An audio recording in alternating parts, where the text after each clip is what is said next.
Hi, this is Dr. Moore with Cumberland Chiropractic and Sports Medicine. Today we are talking about golf and low back pain. So if you're a golfer who suffers with some low back pain, or maybe you're a golfer who just doesn't suffer with low back pain, you like to keep it that way, or even unlock a little bit of untapped potential from your swing, then this video is for you, so stick around.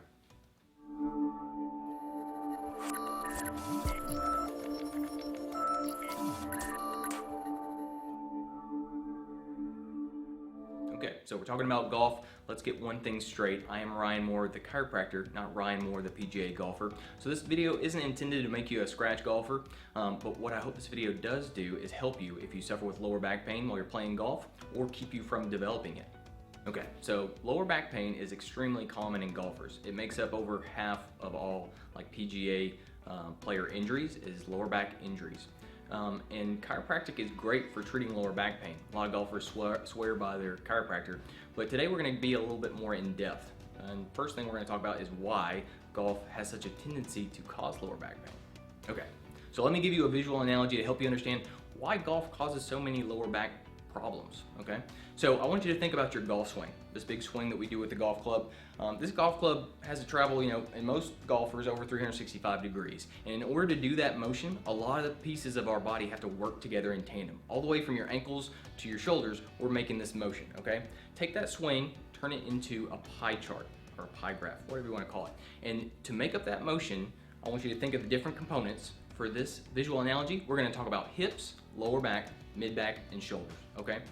For a lot of people who develop lower back pain, and I would hazard to say the majority of the reason is because the lower back is too big a piece of the pie, right? Usually that's because a different piece isn't pulling its weight. Let's say a common one golfers are aware of is if their hips are too tight, right? If your hips are too tight, then you're going to be using too much of the lower back in your swing. It's going to be a bigger chunk of that pie graph, and that's going to cause lower back pain.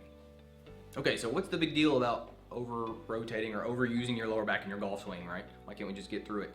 Well, the reason that it's a big deal and it causes so many problems is because it's literally not designed to do that. If you see these facets in the spine, in your lower back, they're kind of oriented like this, right? And if you rotate, it's literally going to slam these facet joints, is what they're called, into one another, causing pain and problems. Up in your mid back, they're more designed horizontally so that they can rotate easier and not cause you pain when you rotate there.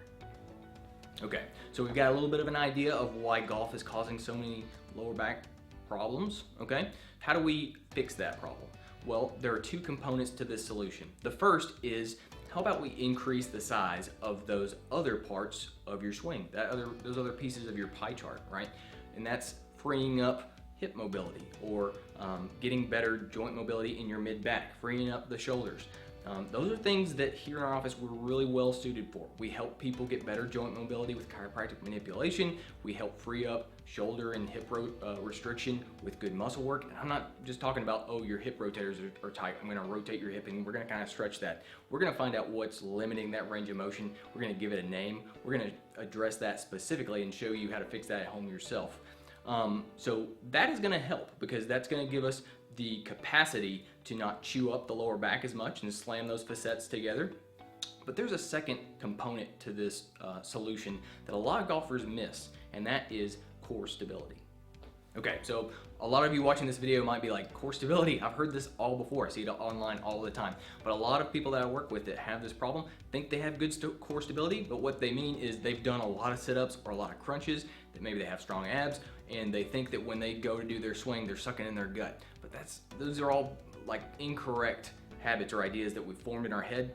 That is not actually true core stability. When we want core stability in our golf swing, we want to create good intra-abdominal pressure and maintain good control when we do this really ballistic movement of our golf swing, using the obliques to bring us around into that rotation. And if we can do that, then we keep those facets, instead of slamming into each other, and they can smoothly, meet their in range and then continue to rotate. And then you don't build up inflammation and irritation of those facets and develop lower back pain.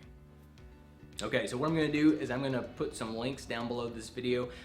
They will take you to some stretches and exercises that will help get better mobility in your hips, your shoulders, and your mid back. And I'll also provide some links that will help to start to build some better core stability for you to help with that golf swing.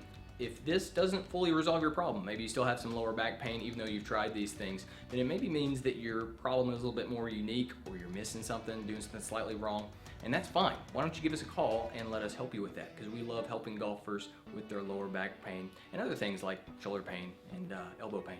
So hope you liked the video. This is Dr. Moore with Cumberland Chiropractic and Sports Medicine, where we get you better, faster.